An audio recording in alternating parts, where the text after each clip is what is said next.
Today on Pilgrim Radio's His People, Pastor J.T. Reeves on ministry to the inner city through patience and sports. The teamwork aspects, the relationship, and I think specifically with football, we've seen, Ohio State University, a variety of universities around the country, there's been movements of God recently because there's almost nowhere else where you have that sort of connection and bond relationally. So I think that's where I've begun writing and thinking on this topic is there's something unique in our culture and our time where we need to leverage our opportunities as the athletes and as coaches.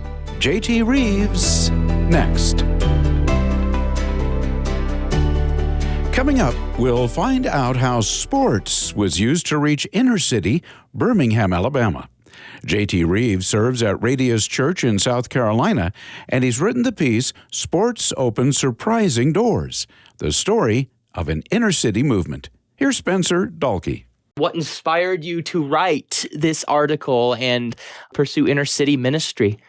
I grew up a church planter's kid, which means I was always in that kind of starting out realm, like you're building things and creating things at all times. And we would move every 1 to 3 years, and my dad he'd do everything you're not supposed to do. And so we'd go plant a church and then move to the next spot and go plant a new church. And that always meant just really investing in your community, wherever you were. And there's a really big emphasis on whatever sports team we're on, whatever school we're going to, we are going to be sons and daughters of the Reeves, and we're going to be a light for Jesus. My whole life has been deeply invested in who's around me. That's why Radius Church is actually called that. It's who's in your radius, who's in your concentric circle sort of a thing. Yeah. And it's always been part of our DNA. And so moving to Birmingham for graduate school is kind of how I ended up here at Beeson Divinity School, and ended up helping with a church called Shades Mountain Baptist. And they've just done an incredible job of really embodying that in an environment that few places have been able to invest in over the years. It's just a hard city in a lot of ways, Birmingham is. So I had a lot of fun learning under a guy named Miles McGee, who just taught me a ton. And I was able to write about that with Desiring God. I noticed this was sort of more or less like an interview that you had with him and his experience ministering and, I understand, coaching sports in Birmingham. I also understand maybe you also minister with him. I don't know if that's accurate or not, but... Yeah, so we sat down together, and he's the expert. He's been down there since he graduated college, was a quarterback at University of Alabama, Birmingham, UAB, and immediately went down there and just started investing in his community. He was there for about 10 years. But the house where he lived at, he ended up moving after about 10 years there because of some violence that kind of occurred around his family. I actually moved into that same neighborhood. So I live a couple houses down where he used to live. And so we connected over where I wanted to live. And he really influenced me in wanting to work with him. So last year I did a residency program underneath him. I coach basketball, not a football coach. And so, I ended up coaching at some schools and using that as kind of a doorway for the gospel and giving a lot of messages to teams. And a lot of the coaches in that area are just Miles has built such credibility by being a man of integrity that someone like me, I'm able to step into some of those arenas, and some of the skill sets I have from playing college basketball in the past was just able to invest in that community. It seems like God has kind of uniquely equipped you. You've talked about as you were planting churches, learning to connect with people and learning to do that. I imagine you have to do that quickly when, it's always a new set of people or, maybe people come along with you, I suppose. But it seems like God has equipped you to minister along with Pastor McGee. When you watch your folks always be people who are living sent, are living underneath this gospel commission, as one of 6 kids, we always knew, hey, we might be getting up and moving tomorrow. And sometimes it happened like that. The week before school, our folks would be like, all right, well, we're moving. And you just live in that sort of a mindset. You know that immediately when you come into a community, you have to make it a place where you're really going to impact that place for the kingdom. And you may only have 10 months at certain points of your life to do that. And so certainly was trained for that, I guess, in some senses. But the Lord was just really kind to give me a family where that was very normal. And so stepping in with Miles, I learned so much from him still. But was not super hard in the way that maybe it should have been. Tell us a little bit about Birmingham. It's the inner city. You describe it as such, and maybe those of us from parts of the country that don't have that kind of community nearby. What is it like? If I understand right, Spencer, I know your audience isn't necessarily from the South, probably not necessarily from the city all the time. And Birmingham is both of those things. In the South especially, like you think of the South, you think Birmingham is one of the belt buckles of the South, which means there's both a lot of Southern culture around it. Of all the cities in the country, Birmingham's known from history as the most segregated city from Martin Luther King Jr.'s mouth when he was here. And I actually live a couple hundred yards just from that prison where he was in prison not too long ago, wrote that letter from a Birmingham jail. And so there's still like, that's all really present. And A.H. Parker High School, where Miles really got invested and has been able, like that was the place where a lot of the children's marches took place from. And so if you know a little bit about the history of Birmingham, you know that when Martin Luther King Jr. came, like none of the adults really wanted to get invested in stuff because they could lose their jobs, they could lose their livelihoods. But what they found was that the students could get invested in things. And so what really moved the civil rights movement was a couple high schools getting involved and taking marches and some photos specifically of the ways that those marches just became really violent. And so you have all that like in the background. But I mean, honest, some of it's forgotten. Some of it's not really thought of on a day-to-day basis. But the lines between high income and low income are extremely stark. And the lines between white and black are incredibly stark. There's a couple of statistics in that article you could read about, and it's just shocking, as in 99% to 1% sort of levels that you're seeing, which really characterizes a place. And so even when you think about church planting, when you think about moving into an area, you have to know the place where you're going. A place like Birmingham has such rich history that you can't just walk in and try to change everything immediately. You really have to become like Jesus does. He becomes incarnate and he dwells with us. And he spends those 30 years learning. What? Advent season, we're talking about the birth of Jesus, and he's becoming an infant to walk in the ways as a human being. And I think that what I've learned specifically about city ministry and places with a lot of heritage, and this will be a lot of the listeners on this show too, just with where you are in your environment, there's a lot of tradition and history that goes on there. You can't just step in and change things. You have to step in and ask, where's the Lord already moving this story? And where can I actually help in shifting that story in a more beautiful direction?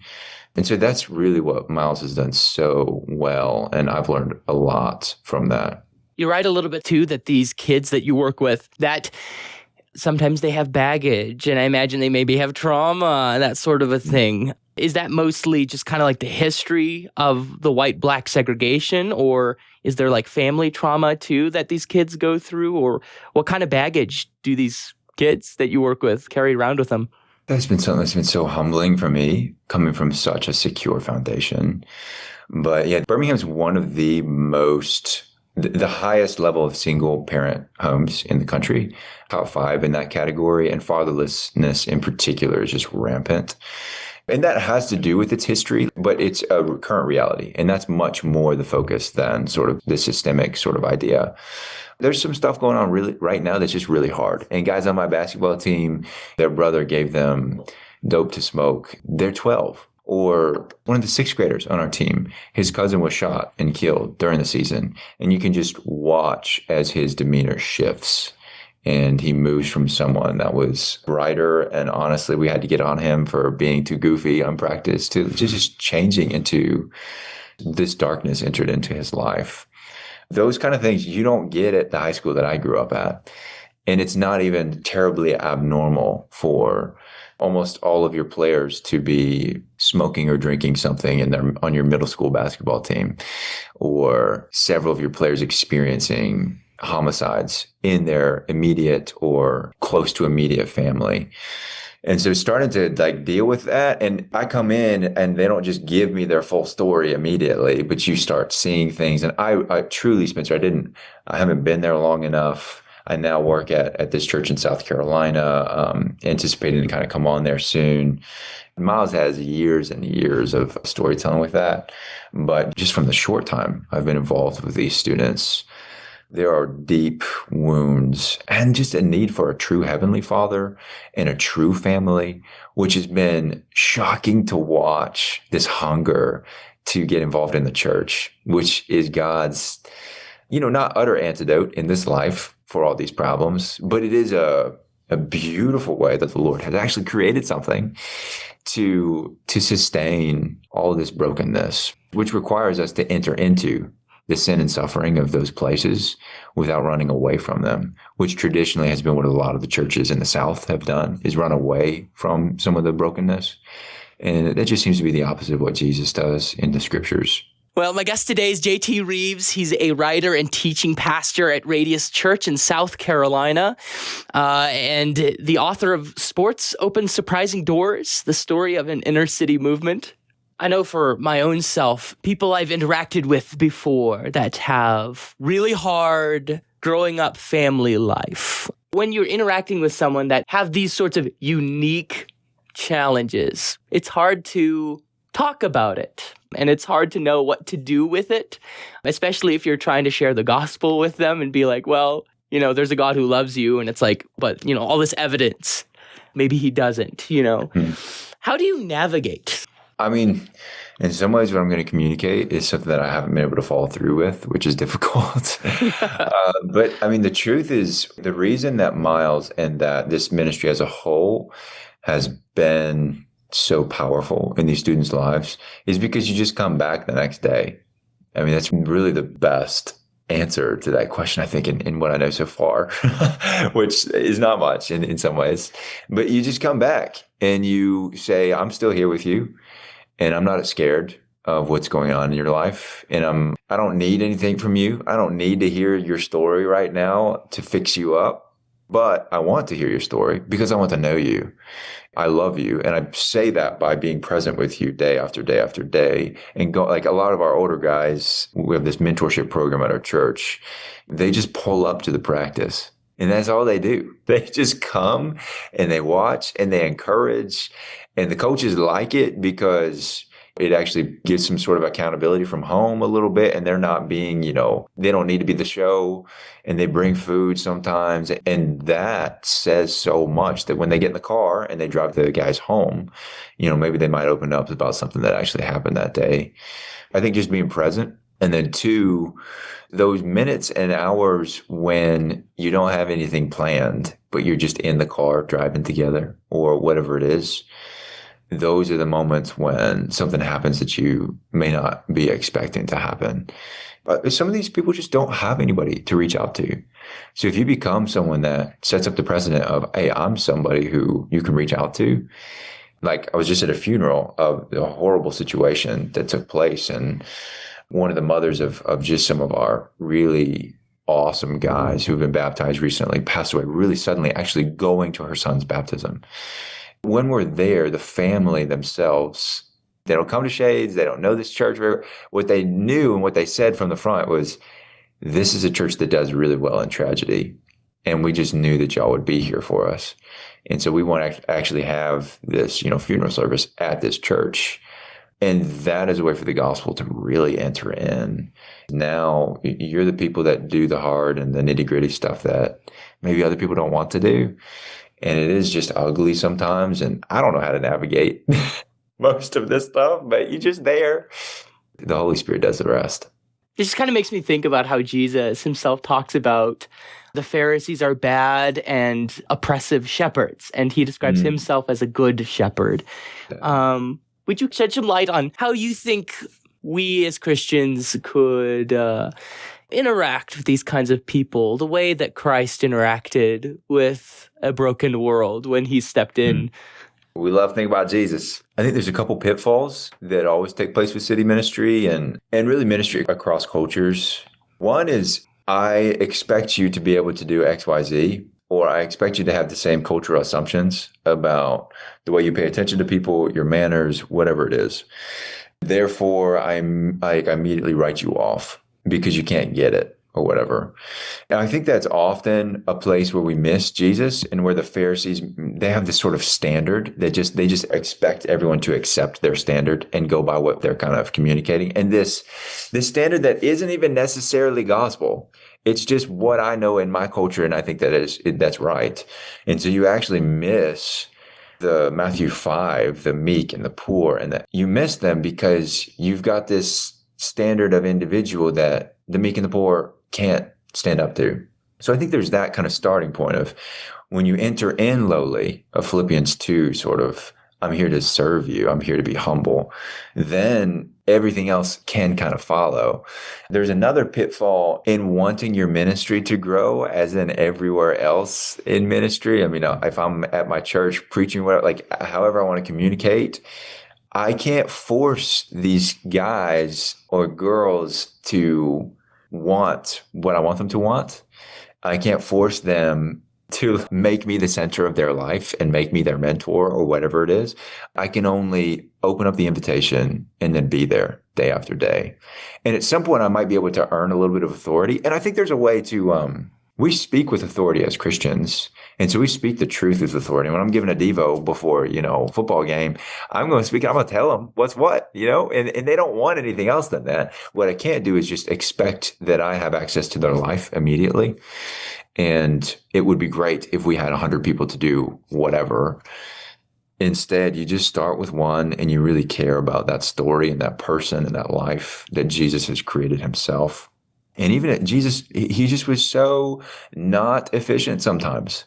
And I think there's a lot of beauty in the inefficiency of, this is a bleeding woman, I guess I'll heal her, and then I'll go raise somebody from the dead. And I think that's part of this ministry is there's always things over there and things over here and things I want to do.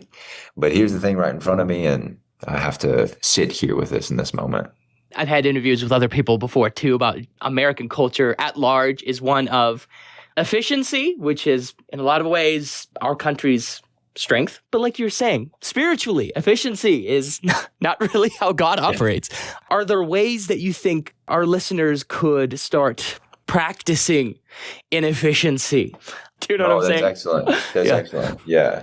Actually, that's a chapter of a book I'm coming out with next year is on Jesus, the super popular influencer, and how we have this misunderstanding of Jesus as someone who is always having to go, go, go. And on the one hand, man, Spencer, I think a lot of us need to hear the go, go, go. Like, let's hurry up. Let's be a little bit more efficient with this time. We're going to have to stand in front of God as the judge. But then at the same time, the first thing I would say to someone asking for ways to be inefficient is prayer. Unless you actually believe that God moves the whole world and that the most efficient thing is just to sit in his presence and to attend ourselves to him, then you're not going to have value on prayer. But if you actually think that it's God who's doing the work and God who's building the house, and then sitting with the Lord for half an hour longer is not abnormal. And actually, for the efficiency person's mind, like that has to be one of the most efficient things that we do. Is to say, God's worthy of wasting my time. Worship is always this excess of our money and our time. And it doesn't necessarily go, you think about the woman pouring out her oil on Jesus' feet. And you just say, with Judas, all right, that could have fed a whole lot of the poor. And Jesus says, no, like you missed the point. Worship is doting on me, spending time with me, giving me yourself. So I think prayer is that key thing that the church always has to come back to, that at work in people like in the big cities, wherever they are, or the big, I guess we're in the internet age, so the big digital worlds, they can't even comprehend giving up an hour of their time to just sit with God. But we shouldn't be able to comprehend not doing that in some respects. So I think the beautiful inefficiency is something that actually keeps us so healthy as men and women of God. If I've got meetings here and here and here and here, nobody can mess with my meeting with God. And then that attends to that Sabbath sort of principle of, in an age where everybody's kind of taking church online or moving this, I'm going to be with the people of God, for the people of God, to worship my God. Actually, I'm going to do the inefficient thing. And I'm going to say, it's actually worth being with other human beings and saying, this is a holy God that we want to worship together. And there's something powerful about us coming together and celebrating the risen Christ. So I think just the things the church has always done to be inefficient, which is really what moves all of history, is the way we call on God. Asking more about this ministry you have in the inner city, you talk about sports opening surprising doors. I understand Birmingham has kind of a long-standing history of excellent athletes coming out of Birmingham, but you describe it as a surprising way to minister to these kids. Tell us about what surprised you. I grew up sports all the way through. Age 5, I'm starting to play. I have 6 kids in my family. 5 of us played college basketball. So we got a whole lot of sports. I had a really frustrating relationship with sports for a long time of how can I be a follower of Jesus and like go dominate people on the court? And was really confusing for me, but I really think Shades Mountain Baptist Church and my work there, my work in the inner city in Birmingham has taught me how the Lord just uses sports. And what Colin Hanson, he's a writer with the Gospel Coalition, he calls it this front porch sort of an idea where sports, unlike almost anything in our culture, like we have lost all of our ways to really connect with people on the front of their porches, with our neighbors or with the people in our community. And we've become so digitized that we're missing these spaces to encounter others. And sports is still this huge phenomenon where our whole culture is like, all right, let's go to the ball game. And you're going to put your kids in the ball game. I'm going to put my kids in the ball game. Everybody in the school is going to be interested in this. So it's a really unique avenue for the church to engage our neighbors in a loving way. And they just have done that so well. Miles has modeled that so well that year after year after year by throwing the football with young kids and coaching families. And my dad doing that too, growing up as a church planter. And you just show, I have interest in this thing that we both have a common interest in. But how does the gospel kind of move through our common interests, our friendship, our bond that has been created? And I think the gospel kind of always moves in that realm. The Lord moves at the pace of relationship. And so sports have a way of fostering that when we actually do it well. I mean, there's a lot of ways to do it very wrongly. And for it to be just about the elevation of the self, which is a denial of relationship. But if it's about, hey, I want to connect with you, I want to be with you in this, the teamwork aspects, the relationship, and I think specifically with football, we've seen, Ohio State University, a variety of universities around the country, like there's been movements of God recently because there's almost nowhere else where you have that sort of connection and bond relationally. So I think that's where I've begun writing and thinking on this topic is there's something unique in our culture and our time where we need to leverage our opportunities as athletes and as coaches. Where do you think the ministry to the inner city is going next? Where do you think God is bringing it? And how do you think our listeners could parse out whether or not God is calling them to the inner city? Yeah, I think as far as here, who knows? In some ways, I think just continuing to find mentors. And your second question really goes with your first in that the question is always what Jesus says it is, which is, we're looking for workers for the harvest. And there's always plenty of people who are longing for someone to just come and say, hey, do you know this man named Jesus? Like, he's going to change your whole life. And people are waiting to encounter someone that actually cares about them enough to say that. But we don't have enough people who are ready to go and to be sent in that way. So I think if there's any place near you where there's the poor, where there's the marginalized, I think that's absolutely part of the gospel is that we go to those places. That doesn't mean you need to go full time necessarily, but maybe it does. So I think really to go back to what we've discussed already is in that place of prayer, when we're asking the Lord, I'm going to say the whole world doesn't matter to me as much as following you. And so I'm going to deny myself and take up my cross, that Luke 9. If that's the case, then who knows what the Lord could open up in your life. But at the very least, we should be those who are connected in some way to people who can give almost nothing to us. And we give them our own lives and our own finances and our own relationships. That's just part of what it means, especially in the Gospel of Luke and the book of Acts, like such an emphasis on the church is the people who goes with the people who nobody else goes with. And so I would encourage any listener, who is it in your life who actually is someone that maybe other people don't want to be around or people that other people just haven't been able to invest in for a long time. And that might be in the inner city. That might be in some totally other realm. But that's where the gospel is so unique, is that it's not a social climbing. It is something where we're giving of ourselves to another. You've been listening to His People on Pilgrim Radio. Many thanks to our guest, South Carolina pastor J.T. Reeves, discussing his article, Sports Open Surprising Doors, the story of an inner city movement. To read it, go to desiringgod.org. On tomorrow's program, it's Chris Scotti on Bible translations and reading the Bible. The customers, when you ask them what translation they're interested in, he said, you wouldn't believe how many times I hear people say, well, English? They don't even understand that there's multiple English translations. And we don't want to laugh at them. We're excited that they're there and that they want to engage with God's Word. But obviously their starting point is much lower than probably what it was 20 years ago. That's tomorrow at the same time, right here on His People. Thanks for listening.